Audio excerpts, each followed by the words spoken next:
Hater. Welcome back, everyone. This is Jason. This video is going to be, we can call it my State of the WWE address. And I'm also going to be talking about trying to understand the IWC, wrestling fans in general.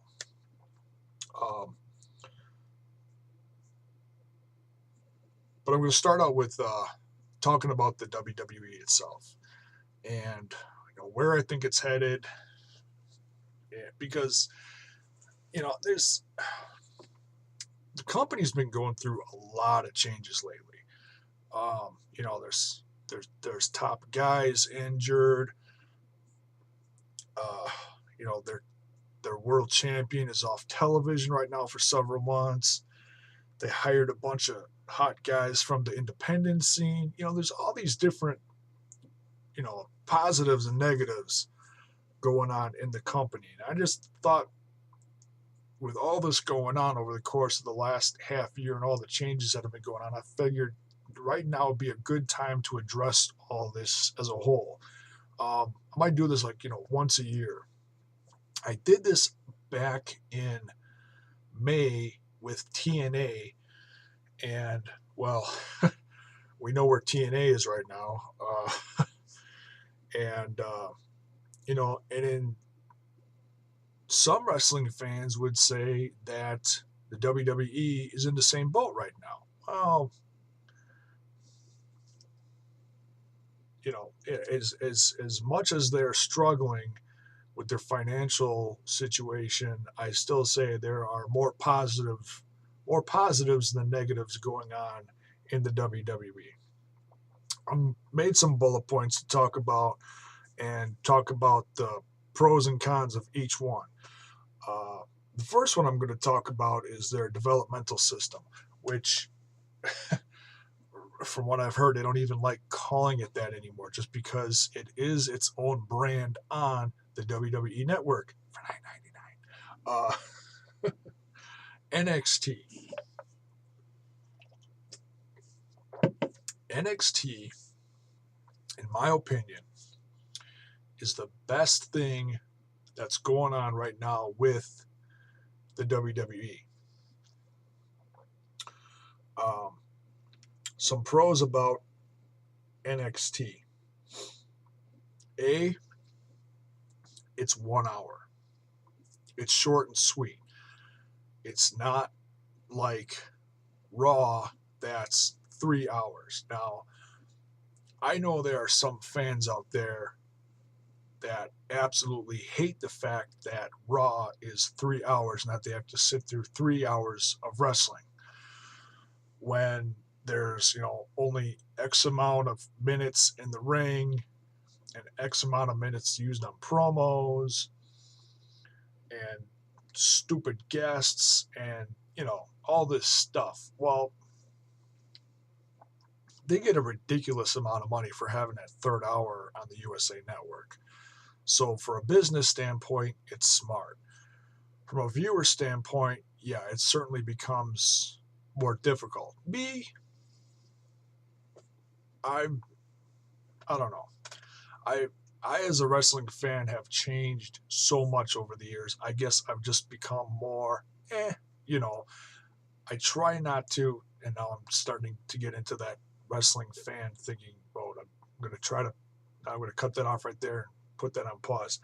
We'll talk more about that later when I'm done with my pros and cons of the WWE. All right, so pros and cons of NXT. Like I said, it's an hour. 3 hours, some people think is way too much. 1 hour, it's perfect. I don't know how many people actually watch NXT. Obviously, if you have the network, you have access to the show live every week, or you can watch the reruns.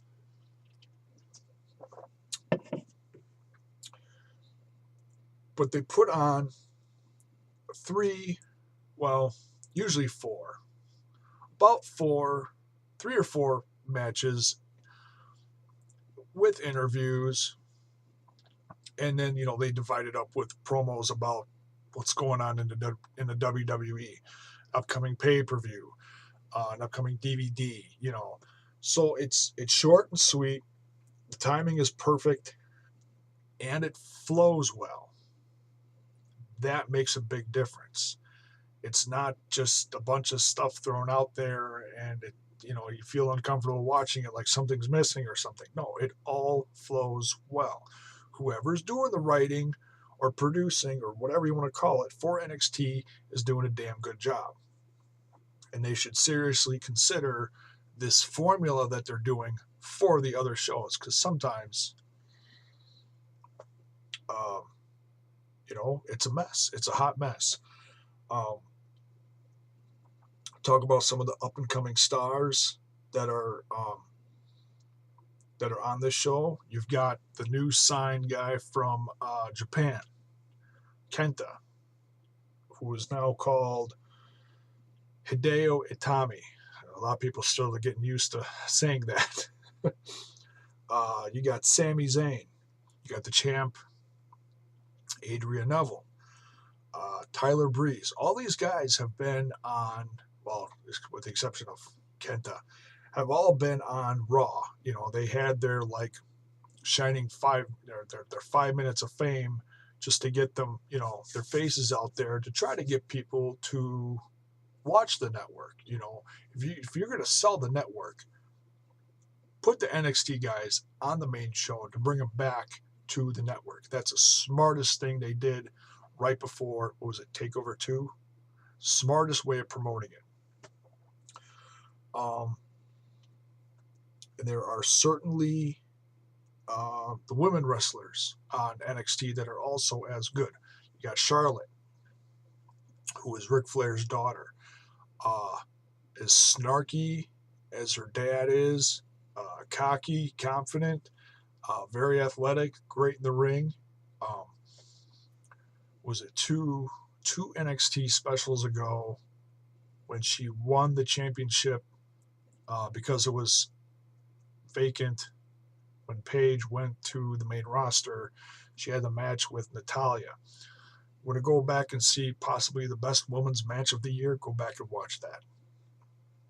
If you're worried about women's wrestling, don't worry. There's plenty of divas coming up from NXT within the next year or so that are going to save that divas division. And like I've said before in other videos, I hate calling them divas because the woman who's training them in NXT is not a diva.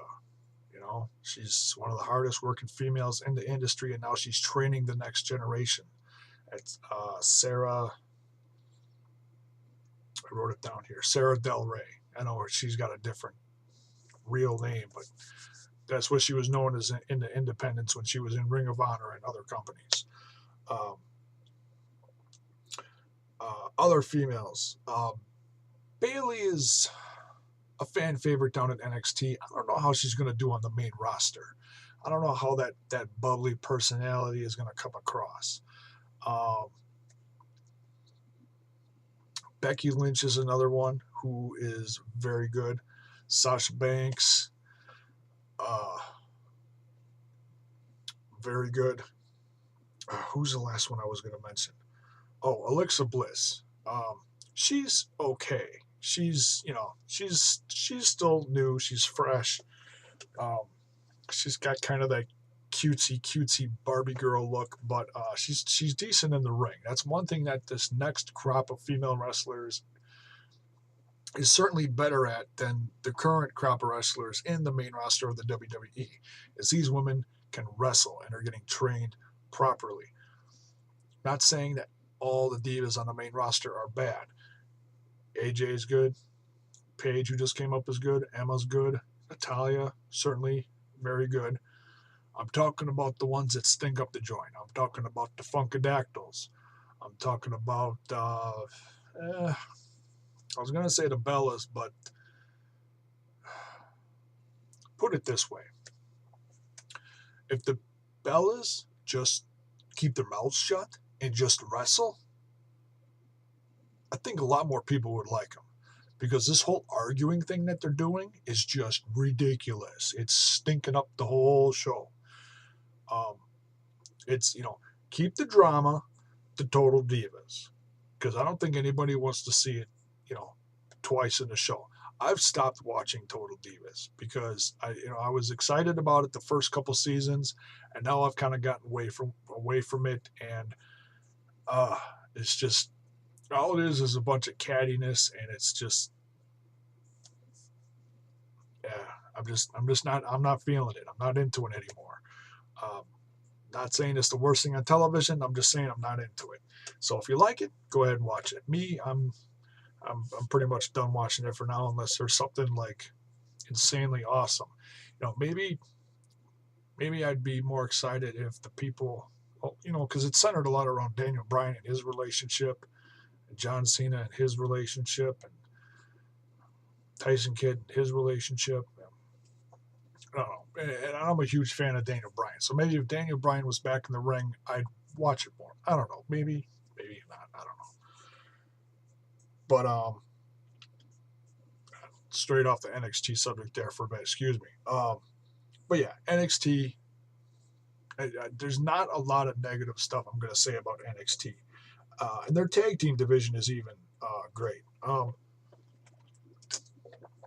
The current tag, the turn, yeah, the current tag champs, um, Kalisto and Sin Cara. I think this will be Sin Cara's ticket back to the main roster. The original Sin Cara, if you don't know, uh, they shipped them back down to Mexico. Stunk. Uh, couldn't speak English, kept botching in the ring. It was just horrible. Just a really bad investment.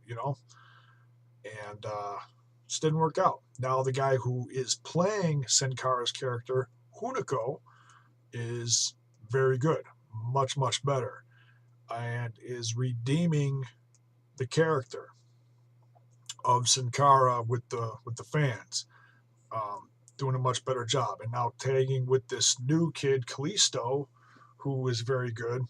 Uh, he's basically the next Rey Mysterio, plain and simple. The next Rey Mysterio is Kalisto. So if booked that properly, that kid's going to go far, definitely. Um, Enzo Amore and Big Cass, another star tag team. The Ascension, who should be coming to the main roster any day now, would be great. They're probably just trying to set them up with a good feud. Or maybe they'll bring up a couple teams at a time. I don't know. But these guys need to be on the Ascension needs to be on the main roster like 5 minutes ago. Seriously. Um, they're that good. They need to do something quick before, they lose their spark. And there's a couple that are starting up, that are catching the eyes of people, they're entertaining, but and I don't know how well some of these will do on the main roster. That's the funny part, because some of these guys are maybe a little too gimmicky, like the Vaudevillains. Great wrestlers, don't get me wrong, because that's what I base a lot of these guys on, is how they wrestle. And if they have a good gimmick, it'll help them even more. Their promo skills, how they speak in the ring, everything. And these guys certainly are fun to watch. They come out, they're kind of like, like the old vaudeville guys, because they're called the Vaudevillains. And I'm just wondering how many people are really going to get into this look of theirs, if they're going to connect with people or if they're not. I like them. I don't think they're the best, but they're certainly growing on people. And there's a couple others. Oh, the French guys, the Marcus Louis and Sylvester Lafort. I can't remember what they're called. The French guys. You know who I'm talking about. If you watch NXT, you know who I'm talking about. Those guys are very, very fun to watch. So they speak with a French accent, but they don't wear any, goofy French costumes. So that's one thing that NXT is doing correctly. They've got a gimmick, but they're not too gimmicky. They're not overdoing it. So yeah, top to bottom, I really don't see a lot of negative with the NXT. They're doing it right. It's an hour. The stars are great, and the stars that are coming up soon within the next, I'm guessing, a few months, even better. You're going to see, well, it's all over YouTube. WWE tried to pull a bunch of the videos down. I'm sure there's still some up there. Finn Balor, aka Prince Devitt, just came over from Japan. From Japan, he's coming November. Kevin Steen, he's in training. He has not been on NXT television yet. I'm sure he'll be there by, I'm guessing, Christmas. Obviously, someone that doesn't need a lot of training. They're just trying to, fine tune it with their own stuff, and that's what they do with anyone, especially with someone with the experience of Kevin Steen, who's been all over the world, how many times in the last 10 years. So yeah, a lot of positives. I don't see a lot of negatives. The only negative I would have mentioned is their lack of tag teams, but that was about a year ago. Now they have a good amount of tag teams. They've really made that better within the last year. They really bulked up their tag division. All right. Well, I don't want to drag on too much about this, but that's NXT. Now, Divas, I touched on that.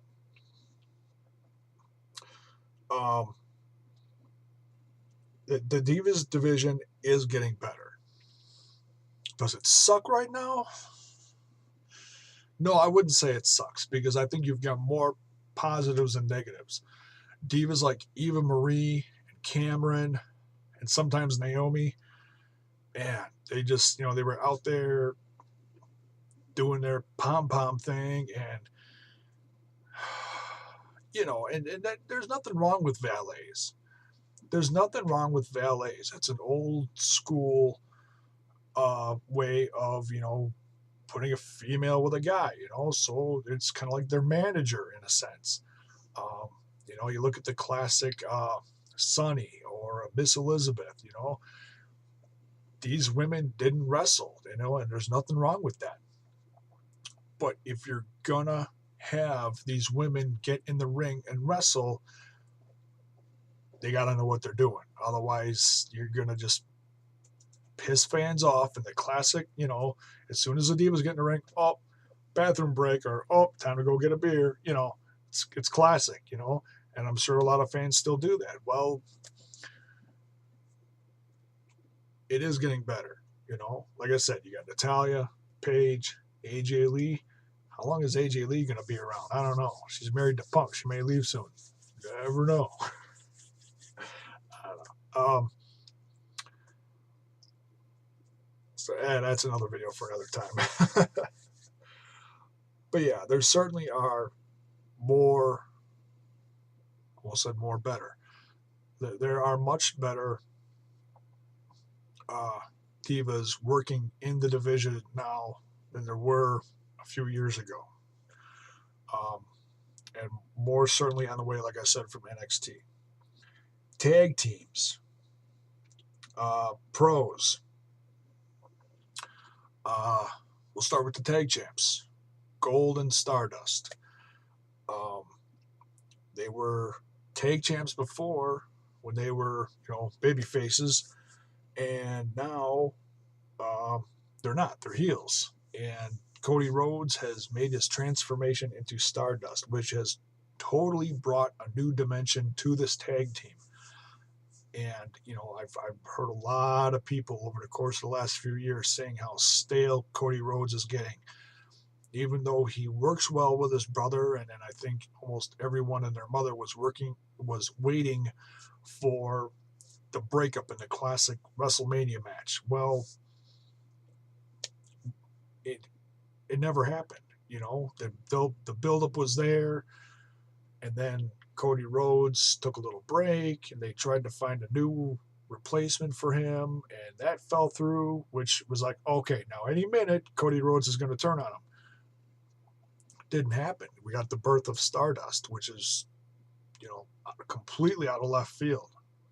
One of the best things Cody Rhodes could have done for his character, in my opinion. Like I've said in other videos, he does it so well, it's damn scary. So that's something, fresh for the tag division. Um,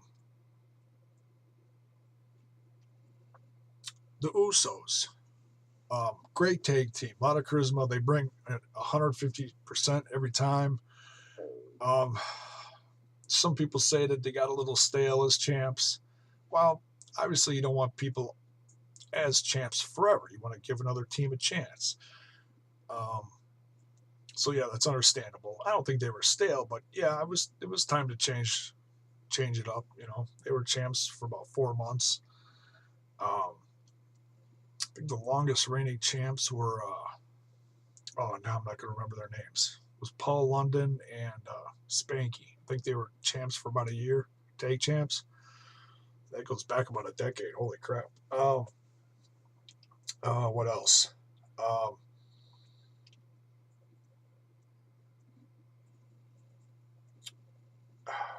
the El Matadors, whatever they're called. That's to me that's just too gimmicky. I don't like it anymore. When they bring out El Torito and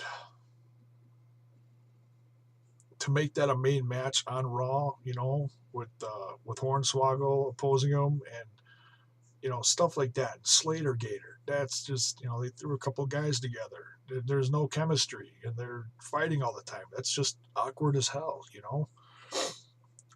I'd say that as a certain a big time, as far as pros and cons, that'd be a con for the tag division. Uh, Adam Rose and the new tag team partner, the Bunny. Some people love the Bunny, some people hate the Bunny. I can see both sides of it. Because who was their comedy spot, the last how many years? Santino Marella. Santino Marella is now retired. Well, there's a little talk of him coming back now. So who's going to take that spot? I like to say you're not there to fill a spot. You're there to take a spot. Well, Adam Rose took that spot. Great wrestler. Don't get me wrong. I love the gimmick. It's it's something different. It's flashy. It's something new. It's crazy. But I don't know about the whole the bunny thing. I think they've done too much with the bunny. I think they should have toned it down. The fact that they got bunny in a tag match now, I don't know. That might be too much. I think it might be. Yeah. So I don't know. Not real fond of that. So yeah, there are certainly pros and cons the uh, to the tag division. Oh, a pro would be to keep the Wyatts together and have Eric and Rowan, which I assumed that they were going to be tag champs by now. They've been there for over a year, and have those guys, take the belts from the Usos. I think a lot of people assumed that they were going to. They never did. I think that was a big mistake. You got two giants that work like monsters in the ring, like crazy good. They're even not well. Rowan, doesn't say much, hardly at all. But Luke Harper, put him on the mic. He's as good. I'm gonna say, you give him a mic. I'd say he can be as good as Wyatt, maybe. You give him the chance. And now there's talks that they're going to split them up, with these new promos with the Wyatts. I don't know. I hope they don't, but whatever's coming soon for the Wyatts, it should be interesting. It sounds like, because you see that the pregnant belly and the writing on the belly says it's coming. So something big is happening to either Bray Wyatt or something. I don't know. Gotta wait and see. But yeah, there certainly are some positives and negatives in the tag division. Next, I'm going to kind of lump in a few things together. The IC, the Intercontinental, or as my wife likes to say, Intercontinental. The United States Championship. And of course, the WWE World Heavyweight Championship. You got the big three right there. Um, and I say that because, well, Brock Lesnar is the current WWE World Heavyweight Champion. But he's going to be absent for quite a while. Word has it that he is not being promoted for several more pay-per-views, and he will probably not be back till the Royal Rumble. This has a lot of people talking, a lot of fans talking. Um,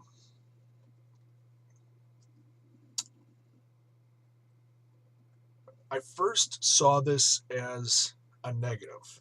I guess I could see the pros and cons to that as well. Um, what's a company without their champ? Um, I think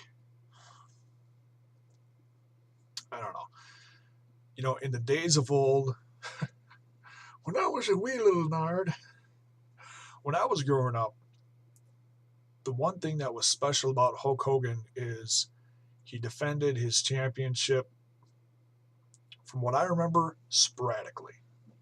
He didn't defend it every month. There weren't pay-per-views every month between 20 to 30 years ago. That all started in the 90s when the competition started getting stiff with other networks and other companies and stuff. Um, so if your champion defended the championship at WrestleMania, SummerSlam, Survivor Series, and Royal Rumble, your big four right there,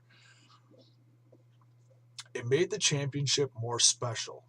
Okay, remember that? You probably don't remember that if you're watching this, but if you're my age, you certainly do. Yeah, I just dated myself right there. Sorry. So in that sense, it does add a lot more spectacle to someone like Brock Lesnar, who's not there at every single show and wrestling at every single Raw or SmackDown.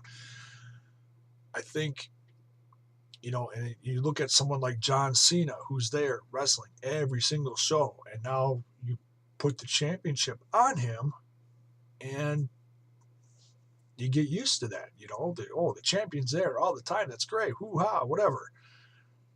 And I don't know. You compare the two scenarios, and there's a big difference. I think the WWE fans got so used to a champ being around 24/7. It's like I think I don't want to use the word stale, but the worth of the championship loses its spark, I think, after a while. And I don't think fans realize that until now. Now the champ's going to be gone for a bunch of months. Well, now what? And that's what I'm getting to. What are you going to do when your champ's gone for several months, 3-4 months now? Not coming back till January. You got the rest of the year. Who's going to be your top biller? I think it certainly makes sense to book your Intercontinental and your United States Championship as more important championships. There's been talk over the last couple of years about them combining the championship. If they pick a time to do that, I'd say now is the time to do it, because I think you need some kind of championship to be the top billing. I really do. I certainly think that would help. I'm not saying that the show is garbage without it, but if you're going to have pay-per-views without a championship on it, I think you need to seriously think about top billing that. You got Sheamus as your United States champ. You got Ziggler as your IC champ. Ziggler, I'm not saying there's nothing wrong with Sheamus. Sheamus has he's a great brawler, and his last feud with Cesaro was phenomenal. Some didn't like it. I did. But someone like Ziggler, who goes out there and puts 150% on the table every single time he's in the ring, make him a headliner.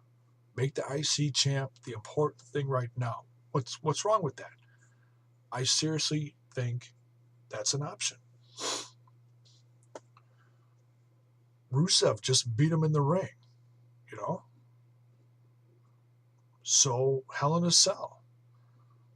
Put Rusev in the ring with Ziggler at Hell in a Cell. Put the IC Championship on the line. You want to build Rusev as that next top heel in the company, next to Seth Rollins, who in my opinion is the top heel of the company right now, because everything's revolving around that briefcase that he's holding. Not saying the briefcase is on the line, that they're kind of treating it like a different championship. They are kind of, but they're certainly booking Seth Rollins as the next top heel. And if you don't believe me, look at what Kane and Orton are doing. They're following Seth. Okay, even Triple H is protecting Seth. It's your next big guy. It's your next top heel right there is Seth Rollins, and he's already taken that spot. So, either put the briefcase on the line or, elevate that United States Championship or the Intercontinental Championship. I think that's a necessary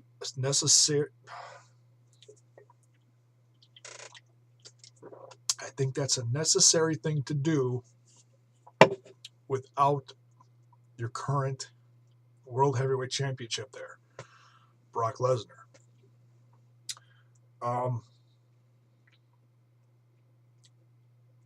So yeah, it takes some getting used to, and it might piss a lot of fans off, but there are ways to counter that, and I just gave them. So now, that being said,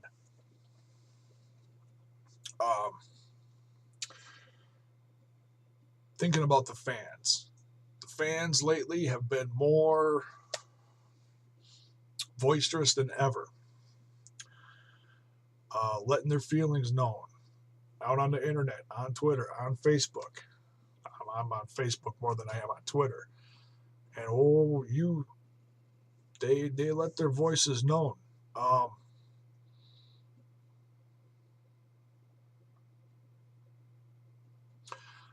kind of fan that I am now compared to what I was back then, I guess I've certainly changed as a fan. I used to go from, say 10 years ago, I used to go from watching a 2-hour Raw in about 20 minutes to a half an hour. I'd fast forward through everything except for the promos backstage and the interviews, and I'd fast forward through all the wrestling. And I'd almost forgotten about that until I had a conversation with someone on Facebook the other day, one of the fan pages, and I almost forgot about that. I watch, if I DVR it and I'm, not watching it live, I'll watch the matches and fast forward through a lot of the backstage segments, unless it involves one of my favorites like Dean Ambrose or something like that.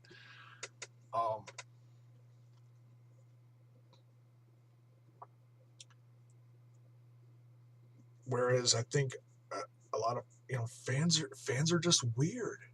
There are some fans that are just, how do I put this?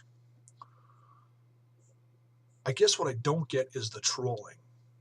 There's so many trolls out there now, like NoDQ.com, great discussion page, and I like Aaron's videos, and he does the Q&A vids every week, a couple times a week on different topics, so I'm a fan of the page, and I watch for those videos for the Facebook updates for the YouTube channel. Okay. But man, the people that post stuff on there are just ridiculous. I mean, I certainly don't have the urge to, or the time of the day to think of all the stupid BS to put on a page like that. It's just, I don't get it. I don't understand why there's so many people doing that now. I guess, obviously it's kids, but, and I'm not saying because I'm 40 years old. I'm not saying because I'm a better fan. I'm not saying I'm a more mature fan. I'm a different kind of fan now than I was back then. Do I put something goofy out there once in a while? Yeah, I do. Look how I started this video. Just something different. I have a sense of humor. Okay, I have a sense of humor. I just don't understand to the extent that it's gotten to out there on the internet, the IWC. I don't get it. So it makes going to pages like that almost unbearable because you're looking for the content you're waiting for, the real content, and you see just miles and miles of BS. People sharing stuff to the page, just ridiculous stuff. So I just grin and bear it and just keep scrolling. It's crazy. Now there's another kind of fan I'm going to talk about. And if you're still watching this, thank you. I know this is dragging on a bit, but I'm going to get to this point and then that's it. The other kind of fan that I don't get is the fan that takes things way too seriously.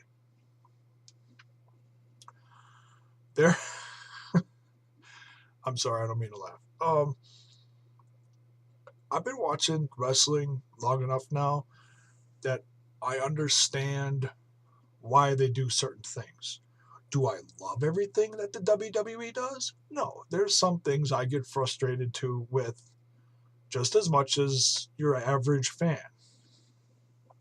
But there are fans out there that do videos like me on YouTube that are just losing their damn minds lately, and I don't get it. And I'm not going to name any names because I'm not going to be like, oh, and I'm calling you out because you're an idiot. I'm not like that, okay? All I'm saying is there are some people out there doing videos like this that seriously stop watching wrestling. Seriously, just stop. Stop watching wrestling.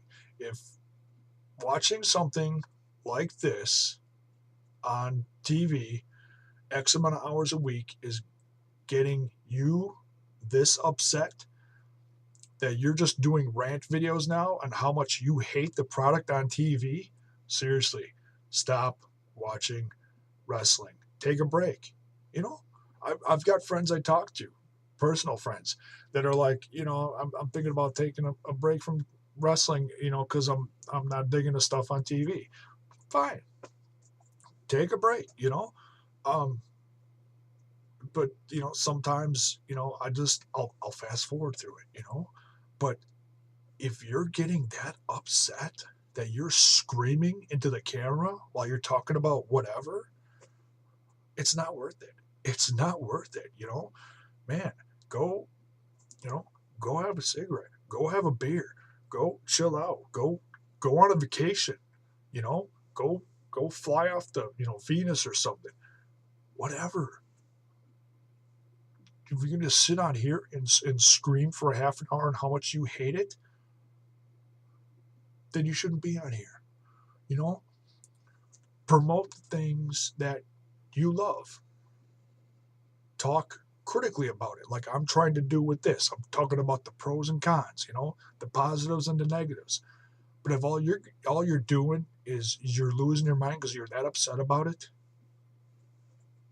it ain't worth it, man. Seriously, it's not worth it. If I was that upset, you think I'd be on here wasting your time, wasting my time? Hell no. It's just stupid. I understand why they do certain things. Like probably the most upsetting thing right now that I think people are talking about, the bunny, Adam Rose. It's comedy. This is sports entertainment, people. I'm not saying it's the best thing out there. I'm certainly not saying that, but I understand why they're doing it. If all you have is 3 hours of solid wrestling, okay, some fans would be, losing their mind over that too. They'd be all excited, like, oh my God, it's the best thing on the planet. No. This is Vince McMahon's circus, okay? This is how I look at it lately. You've got your high flyers doing a tightrope. You've got the lion tamers. You got the clowns. Adam Rose is part of that circus. They're the flipping clowns. Do you get it now? It's,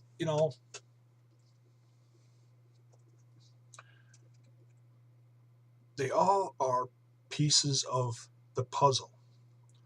And I think if more fans just looked at it like that and try to understand it a little different, it's a three-ring circus. Okay? It's just different. You got the strong man. You got the animals running around. You got the starlets, the flashy ones. It's the same thing. WWE is the same thing, just different faces on stuff. So, it's like, like I said, if you're that, it goes with anything. Eating a favorite snack. You sit down, you watch a movie, you're eating a bag of Doritos a day. That's going to get old after a while, isn't it? You get tired of doing something, you're going to sit and scream about it? No. Stop doing it. Get a new snack. Eat something healthy. Whatever, Oh, I'm going to sit and scream at you for an hour because I don't like Doritos anymore. No, that's just dumb. Don't do it. By the way, these are really freaking good. So that's it. That's my state of the WWE address. Pros and negatives on a majority of different aspects of the company. If you're sitting through this for almost 45 minutes, God bless you. Thank you. I've been wanting to do this for a long time. And with all the changes going on in the company and wrestling and the atmosphere of the IWC lately, felt this was a perfect time to do it. Thanks for watching, guys. Here's the next. The next one is going to be talking about The Walking Dead. It's time for season 5 to start, and for the first time, I'll be doing reviews for The Walking Dead shows. Hold on to your butts, people. Thanks for watching, guys. Check you later.